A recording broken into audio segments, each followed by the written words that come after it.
சர்வதேச விசாரணை ஓணும்னு சொல்லி சுரேஷ் பிரேமராஜன் இன்றைய பாராளுமன்றத்தில் இல்லை.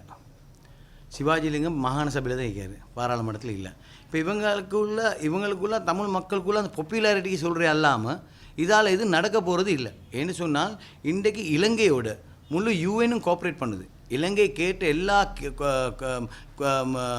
எப்பீலுக்கும் அவங்க ஓம் நீங்கள் செய்யுங்க, நீங்கள் நல்லா செய்கிறீங்க, நீங்கள் அரசாங்கத்தை நல்லா கொண்டு போகிறீங்க, நீங்கள் கேட்குறதெல்லாம் தாரம் மைந்தே நாங்கள் எலக்ட்ரிக் கூட்டத்தில் போட மாட்டோம், அது ஒரு உறுதிவாதமாக கொடுத்துறாங்க, அது முடிச்சிட்டாங்க. இன்குவரி இலங்கையில் வைங்கின்ற ஆப்பர்ச்சுனிட்டியும் கொடுத்தாச்சு. இது ஒரு பெரிய ஒரு மாற்றம். இந்த மாற்றத்தை சுரேஷோ சிவாஜிலும் ஏற்றுக்கொண்டு தான் ஆகணும். இல்லை எந்த மாற்றமும் இல்லை, ஏற்றுக்கொண்டு ஆகணும். எங்கே சரி என்னமோ நடக்க போகுது, அதில் நடந்து சரி ரிப்போர்ட்டுன்னு வரட்டும், அதுக்கப்புறம் நாங்கள் பார்ப்போம் இது என்ன செய்யணும் என்று. அது ரெண்டாவது விஷயம். நாங்கள் எங்களோட உள்நாட்டு விஷயங்களை நாங்கள் வெளிநாட்டுக்கு கொடுக்க வேண்டிய அவசியம் இல்லை என்றது தான் எங்களோட கட்சியுடைய ஒப்பீனியன். அதுதான் டாக்டருடைய opinion. We don't need to give any of our information to outside source. Outside source is outside.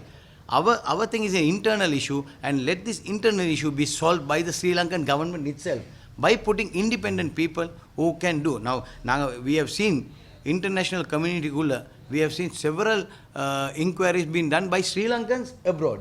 So we have expertise here. Our expertise can do. We don't need a hybrid commission to investigate this. We can have a local commission. We can have the expertise from outside, but not to come inside. வெளியே இருந்து அவங்களுக்கு advice பண்ணலாம். அந்த advice எடுத்து இந்த கமிஷன்களை நடத்தலாம்.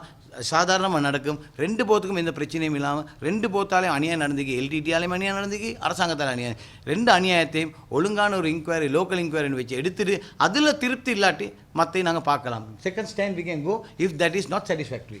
அதுதான் எங்களுடைய நிலைமை. Okay, thank you.